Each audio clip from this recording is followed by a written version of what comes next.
ગારિયાધારમાં મહિલાઓને વિવિધ લોભામણી લાલચો આપી લાખોની રકમ ઉઘરાવી દંપતી ફરાર, પોલીસ ફરિયાદ નોંધવામાં આવી। ગારિયાધાર શહેરમાં રહેતા દંપતી વિરુદ્ધ પોલીસ ફરિયાદ દાખલ કરવામાં આવી છે, જેમાં ધારાબેન ચેતનભાઈ ત્રિવેદી અને ચેતનભાઈ ત્રિવેદી વિરુદ્ધ ગુનો દાખલ કરાયો છે, જેમાં મહિલાઓ દ્વારા મહિલાઓને વિશ્વાસમાં લઈ છેતરપિંડી આચરવામાં આવી છે। જેમાં ફરિયાદી લીલાવતીબેન દ્વારા ફરિયાદ દાખલ કરવામાં આવી છે અને તેમને ટ્રસ્ટ ચલાવતા હોય તેવું જણાવી લલાવજમ પૈસા લઈ વિવિધ લાલચો આપી રકમ ઉઘરાવી ગયા છે અને ફરિયાદ નોંધવામાં આવી છે, જેમાં 127 અલગ અલગ માણસોના ડોક્યુમેન્ટ સાથે ટોટલ 3,86,000ની રકમ ઉઘરાણી બંને જણા છેતરપિંડી કરી ફરાર થઈ ગયા છે, ત્યારે ફરિયાદ નોંધવામાં આવી। ગઈ તારીખ 30/7/25ના ફરિયાદી લીલાવતીબેન કેશુભાઈ નંદલાલ મહેતા જે પરવડી ખાતે રહે છે, તેઓએ ફરિયાદ આપેલી છે કે ગારિયાધાર વિસ્તારમાં રહેતા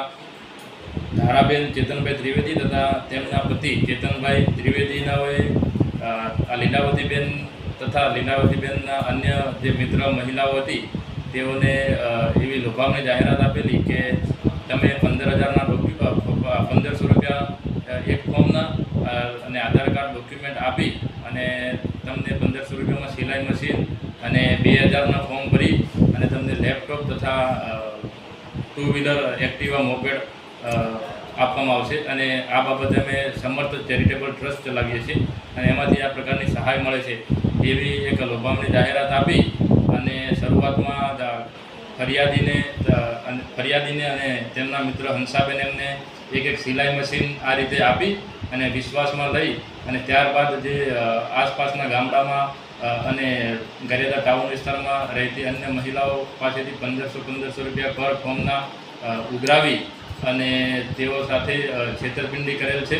અને આ પ્રકારે કોઈપણ સમર્થ ચેરિટેબલ ટ્રસ્ટમાં તેઓ કામ કરતા ન હતા, પરંતુ ખોટી રીતે લોકો જોડે પૈસા ઉઘરાવી અને તેઓ સાથે છેતરપિંડી કરેલ છે તે બાબતે ફરિયાદ નોંધી અને આગળની કાર્યવાહી હાથ ધરવામાં આવેલી છે અને અન્ય પુરાવા એકત્રિત કરી અને તેઓ વિરુદ્ધ ધરપકડની કાયદેસરની કાર્યવાહી કરવામાં આવનાર છે।